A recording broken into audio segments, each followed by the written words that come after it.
Νομίζω πως είμαι ερωτευμένη. Έχεις ελπίδες. Είστε σχεδόν συνομήλικοι.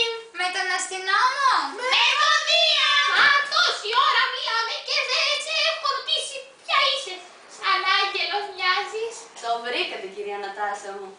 Είμαι ο άγγελός σας και κατέβηκα στη γη για να σας προσέχω. Πλάκα μου κάνεις. Και πού είναι τα φτερά σου? Στο καθαριστήριο.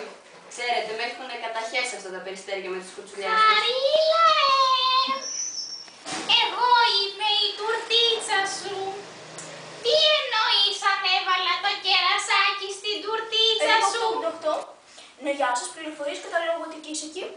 Ωραία. Θα ήθελα παρακαλώ το τηλέφωνο του πλαστικού χειρουργού Μάριο Αφραγκούλη. Ναι, περιμένω. Μην χρονίσουμε όμως κιόλας, μαντάμ. Να εξανεμιστεί στους 5 ανέμους. Νιώστε ελαφριές σαν πούπουλο. Δεν το λέει για σένα. Πρέπει να το πω και στους γονείς μου. Και ο παππούς μου πώς θα αντιδράσει? Είναι πολύ αυστηρός, ξέρεις. Αχ, τι θα κάνω, τι θα κάνω. Για να σας ρωτήσω κάτι. Πόσο χρονών είστε, αν επιτρέπετε? 80. Γιατί? Σαν 80 γλυφίδα είστε.